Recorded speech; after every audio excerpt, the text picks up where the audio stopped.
bilang saya ingin mengomentari, boleh Mbak Puan ya?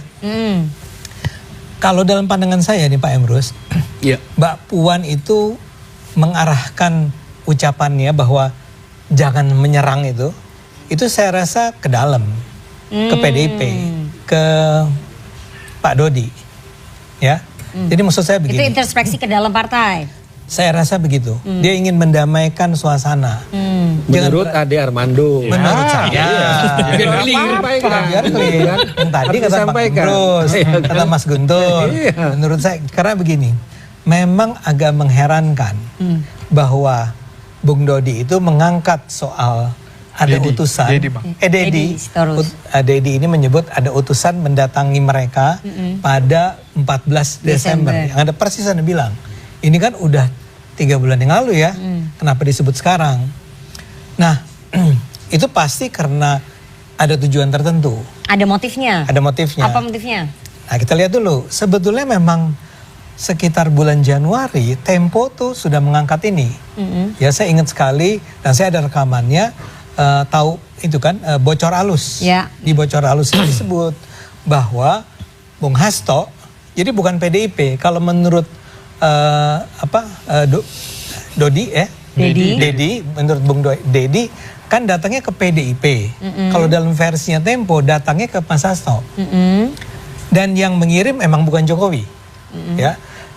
Lagi-lagi bocor halus tidak menyebut. Dedi menyebut datang ke kami. Jadi bukan PDIP, ini harus Anda clear. Kami, ya makanya kami siapa? Oke. Ya kami aja. Siapa? Jangan sebutkan PDI Perjuangan. Ya siapa sebut dong? aja kami. Ya kami jangan disebut dengan PDI Perjuangan. Ya udah kepada ya kan? kami. Nah, itu kan. Kepada kami. Ini poinnya apa nih? Poinnya. Kepada kami. Tafsir kemana-mana bahaya. Ada manusia bernama kami.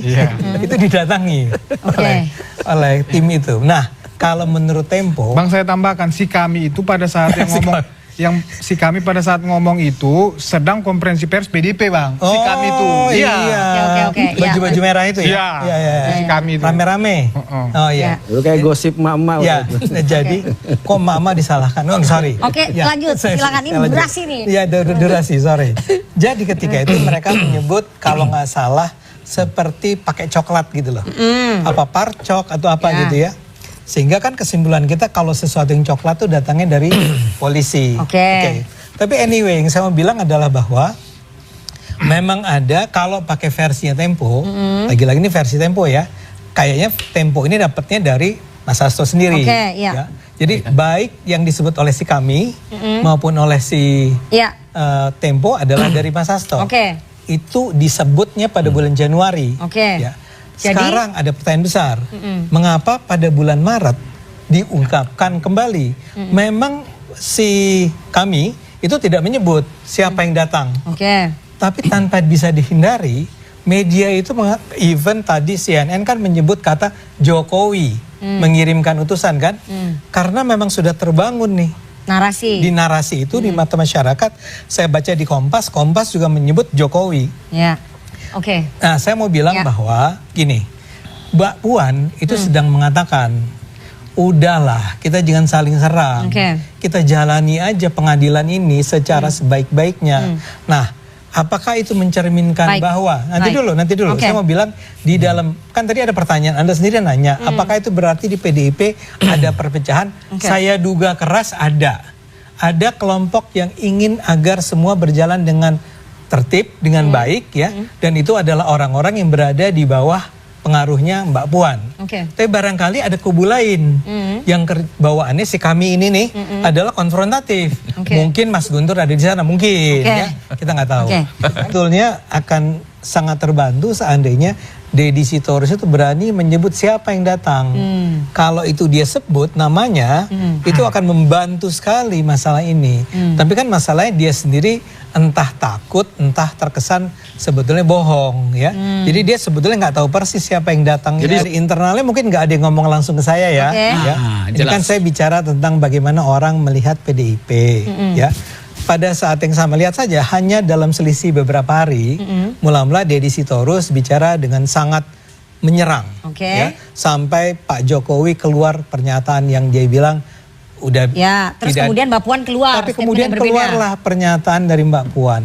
Saya rasa Anda mengada-ada kalau mengatakan bahwa Mbak Puan itu tidak bicara mengenai itu, mengenai Deddy Sitorus. Dia sedang bicara tentang Deddy Sitorus dan kawan-kawan. Itu normatif itu. Si kami itu, kan? si kami itu baik. ngomongnya kan terlalu keras menyerang Pak Jokowi, ya. Padahal sebetulnya memang betul si kami tidak pernah menyebut siapa yang datang kepada kami. Maksudnya diadopsi adalah kan gini. Ini akan diadopsi, akan diterapkan di PSI. Tapi sudah diadopsi. Ya diadopsi, ide itu diadopsi. Sekarang sedang dalam pembicaraan di dalam partai. Bagaimana bentuknya? Ingat ya, TBK di sini sebetulnya bukan TBK perusahaan, tapi terbuka. Ya.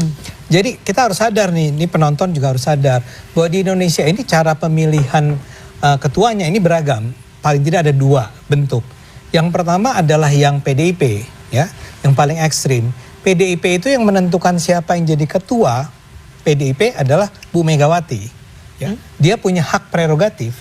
Itu sudah dinyatakan dalam ADART tahun 1999 bahwa yang berhak menentukan adalah Bu Megawati. Jadi kalau dalam ketua umum dipilih Kongres, Anda baca lagi ADART-nya. Enggak. Tolong baca apa yang disebut sebagai hak prerogatif. Hak prerogatif itu sebagai ketua umum, tapi ketua umum itu dipilih melalui Kongres. Itu ada di ADART. Dialah yang menentukan siapa yang jadi ketua. Ketua DPP, struktur DPP, bukan ketua umum. Tolong baca lagi. Saya orang PDIP. Ya, tolong dibaca lagi. Saya orang PDI Perjuangan, gitu kan? Ya. Saya juga bisa bilang apapun ya. Saya mau bilang itu yang menurut kami paling tidak demokratis. Anda tuh bohong bahwa ketua umum PDI Perjuangan itu dipilih di Kongres. Kemudian dia punya hak prerogatif untuk membentuk yang namanya struktur Formatur, DPP. Bukan ketua umumnya dipilih Ibu Megawati gitu lah. Menurut Guntur Romli. Loh, menurut ADART. Ya nggak apa-apa. Nah, saya bukain Bu Anda. Nih saya bukain. Silakan Anda ngoceh. Kalau bohong nanti saya bantah. Jadi kemudian jangan saya nanya yang lain ya, yang Golkar dan kawan-kawan itu memang dari bawah, tapi akhirnya dipilihnya di Kongres. Yang datang ke Kongres yang berhak bersuara, ya. Nah, di PSI Pak Jokowi dulu kan, Pak Jokowi melihat bahwa kenapa kalau Presiden Indonesia saja bisa dipilih secara langsung oleh warga negara yang 200 sekian puluh juta. Kenapa untuk sebuah partai yang anggotanya hanya berapa ratus ribu atau juta gitu ya, itu nggak bisa one man one vote. Apalagi sekarang sudah ada online, ya, orang bisa memilih melalui internet. Jadi dia membayangkan adalah kenapa tidak dibuka saja, ya, pemilihan ketua partai dilakukan oleh semua. Ya, anggota, ya, siapapun yang memiliki KTA atau paling tidak yang sudah 2 atau 3 tahun memiliki KTA itu bersuara di sana, ya. Bung Freddy bisa dipilih, saya bisa dipilih, Adi bisa dipilih. Tapi yang sudah diadopsi PSI itu konsep belum, yang mana? ini kan baru gagasan. Gagasan ini sedang dibicarakan. Kapan mau dilakukan? Misalnya bentuknya seperti ini, pertanyaan besarnya. Kalau ini mau one man one vote, yang boleh memilih itu misalnya kalau setiap minggu lalu, ya betul, minggu lalu dia baru masuk ke PSI, sudah boleh milih tidak? Ya, kalau orang itu sudah setahun, harus ada masa waktunya ya, misalnya ya, dan itu harus ada penyesuaian karena ini untuk pertama kalinya nih, ya, PSI akan menjadi partai pertama yang akan melakukan itu kalau jadi dilakukan. Kenapa? Kalau jadi, belum tentu jadi. Ya mudah-mudahan jadi, tapi kan selama itu belum terwujud, kita nggak bisa bilang bahwa PSI sudah mengadopsinya. PSI masih harus menunggu waktu ya. Dan Pak Jokowi sendiri kan baru mengutarakannya, saya duga ya. Pak Jokowi juga belum punya sebuah konsepsi yang lebih detail, yang tegas mengenai bagaimana nanti itu dijalankan. Nah, dalam hal ini saya harus katakan, munculnya gagasan Super TBK ini tidak ada kaitannya dengan perseteruan Deddy Sitorus tadi. Ya. Sama PD Perjuangan dengan Pak Jokowi. Gak ada kaitannya? Karena ini duluan. Ya, ini duluan muncul dari Pak Jokowi, kemudian muncullah kasus yang Deddy Sitorus. Tapi perseteruan Pak Jokowi dengan PD Perjuangan udah mulai dari 2023. Ada. Saya mau bilang yang Deddy Sitorus kemarin itu tidaklah yang menyebabkan terjadinya gagasan one man one vote. Itu datangnya lebih awal. Tapi sekarang kalau ditanya sudahkah PSI akan menerapkannya, sedang kami persiapkan sematang mungkin. Jadi sebetulnya ternyata setelah saya cek ulang nih di website, sebetulnya yang hak prerogatif Megawati adalah memilih presiden. Calon presiden PDIP harus datang dari ketua umum. Artinya sebetulnya seperti dikatakan Mas Adi tadi, ya sama aja PDIP dengan partai-partai lain. Tapi bukan sebetulnya yang terjadi adalah dari bawah diajukan nama-nama, dimajukan ke Kongres, Kongres memilih siapa yang menjadi ketua umum, tetapi keterwakilan. Tapi ini artinya tetap ini beda dengan apa yang disarankan oleh Pak Jokowi, karena Pak Jokowi bilang bahwa yang milih dari bawah langsung orang per orang, one person one vote.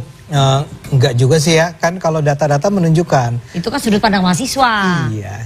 Saya jangan dipotong dulu dong. Jadi saya mau bilang begini, dia itu memimpin 10 tahun. Ketika menjelang berakhirnya 10 tahun, diadakanlah sebuah survei kan, masyarakat diminta, Anda puas nggak dengan kepemimpinan Jokowi? Angkanya saya lupa. 83% bro, yang bilang mereka puas. Nah kalau bahwa Anda dan teman-teman masih ada yang turun ke jalan, demo-demo, ya kan masih ada 17% yang nggak puas. Tapi 83%-nya itu memang menganggap Jokowi itu sebagai seorang pemimpin yang baik. Nah ini memang di ujung cerita ini ada persoalan seperti yang tadi dikatakan. Ada kasus Hasto yang seharusnya nggak usah diperlebar, diperluas. Ini yang dikatakan oleh tadi Mbak Puan. Udahlah, kenapa masih saling serang? Udah sekarang jalani aja proses hukumnya. Kalau bersalah, enggak ya enggak apa-apa. PDIP dan Jokowi seperti Anda bilang, saya yakin punya cita-cita yang sama, Indonesia yang sejahtera, demokratis gitu ya, yang maju dan seterusnya. Tapi justru ada persoalan-persoalan yang politik praktisnya ini yang mengganggu, yang mudah-mudahan bisa diselesaikan dengan segera. Ya, seperti apa tanggapan kalian pemirsa? Tulis di kolom komentar ya, terkait dengan konten kali ini, terkait dengan statement Bang Adi Prayitno dan juga ada Guntur Romli yang debat katakanlah. Ya kalian tahu sendiri kan bagaimana PDIP itu kan tidak mau kalau ada orang lain yang membicarakan tentang PDIP. Nah sedangkan PDIP sendiri ya tahu sendiri kan, dengan seenaknya ya kan ngomong, menilai orang lain sesuka hatinya tanpa memikirkan orang lain itu bagaimana perasaannya kan begitu pemirsa. Ya seperti yang kita lihat lah bagaimana PDIP itu ya kan, secara umum kan bagaimana PDIP itu menilai sosok Jokowi ya kan, memfitnah Pak Jokowi dengan sesuka hati mereka semua. Nah giliran PDIP yang diserang seperti di konten kali ini oleh Bang Adi Prayitno. Nah kader PDIP tidak terima pemirsa, tidak mau orang lain itu membicarakan tentang PDIP atau tentang internal PDIP pemirsa. Ini kan juga lucu. Ya seperti apa tanggapan kalian, tulis di kolom komentar. Dan sekali lagi pemirsa, jangan lupa tekan tombol subscribe-nya biar kalian juga tidak ketinggalan informasi-informasi terbaru dari channel ini. Subscribe, Movila. Salam demokrasi, salam NKRI.